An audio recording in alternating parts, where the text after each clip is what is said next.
नमस्कार। SPT news में आपका स्वागत है। पेश है 16 जनवरी सुबह 6:15 बजे राजस्थान की 15 बड़ी खबरों में। ईरान में निरंतर बिगड़ती स्थिति और हिंसक प्रदर्शनों में अब तक 2500 से अधिक लोगों के मारे जाने की खबरों के बीच में भारत वहां फंसे अपने नागरिकों को निकालने की तैयारी कर रहा है।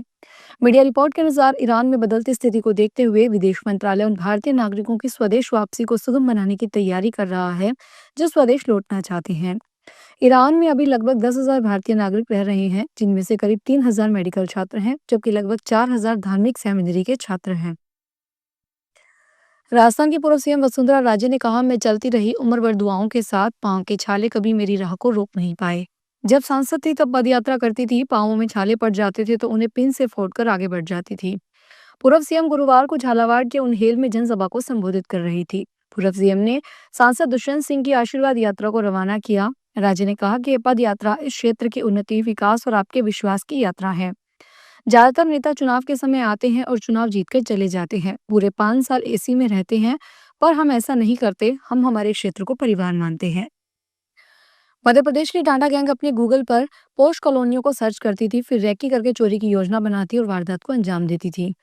यह गैंग 2 गुटों में बटी हुई थी। पहला गुट चोरी की घटनाओं को अंजाम देता था, जबकि दूसरा गुट चोरी के माल को ठिकाने लगाता था। कोटा ग्रामीण पुलिस ने गैंग को उस समय दबोच लिया जब वे इंदौर की एक पॉश कॉलोनी में रैकी कर वारदात की योजना बना रहे थे। पुलिस ने आरोपियों के पास से 133 ग्राम सोना, 1.5 किलो चांदी, 30 लाख रुपए की नकदी और वारदात में इस्तेमाल की गई गाड़ी को जब्त किया है।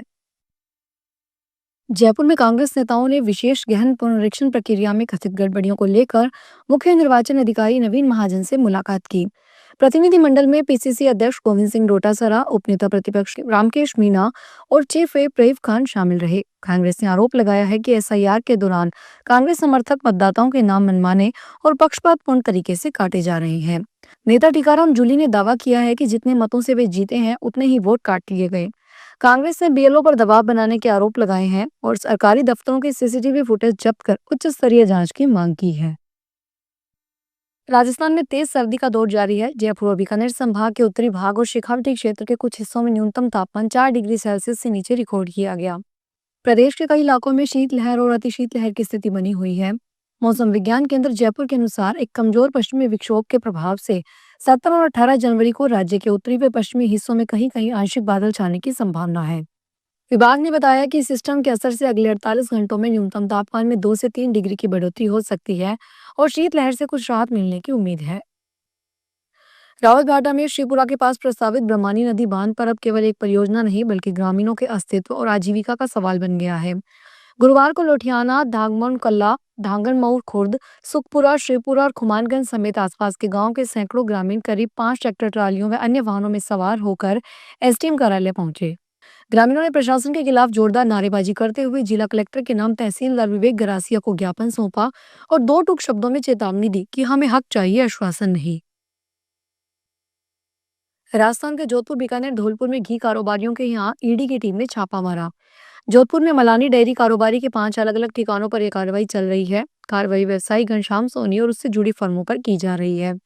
इसमें Mandore Mandi, new power house road, Boranada industrial area, शहर के भीतरी हिस्से में स्थित घर, शास्त्री नगर का बंगला शामिल है। कार्रवाई के दौरान किसी भी बाहरी व्यक्ति को अंदर जाने या अंदर से बाहर आने की अनुमति नहीं दी गई है।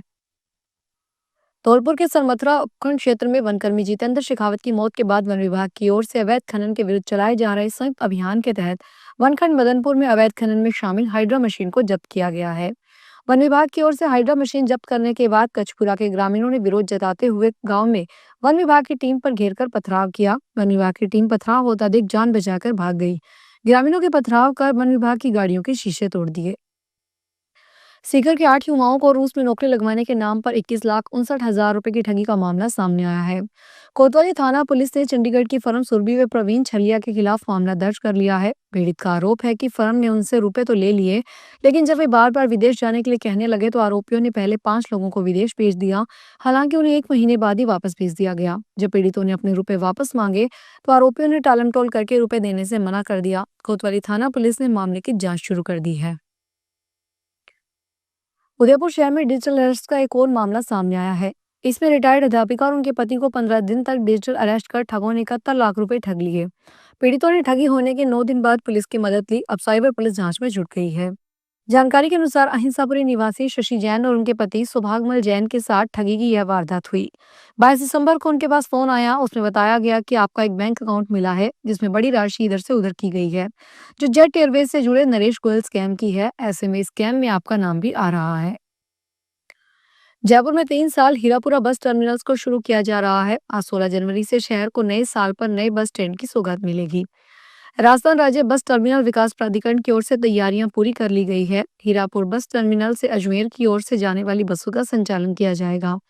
रोज यहां से 500 बसों का संचालन होगा। इसी के साथ 200 फीट चौराहा को कल से नो पार्किंग जोन घोषित कर दिया जाएगा। यहाँ बसों का ठहराव नहीं होगा। जोधपुर के गंगाना के महादेव नगर में एक प्लॉट को लेकर दो पक्ष आमने सामने हो गए।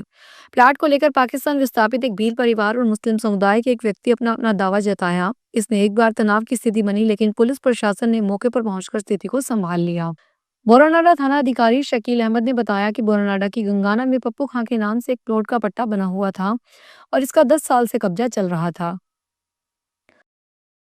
बालोतर शहर के खेड़ रोड से हनुमान नाड़ी मंदिर के समीप मार्ग से गुजर रही एक कार में अचानक आग लग गई।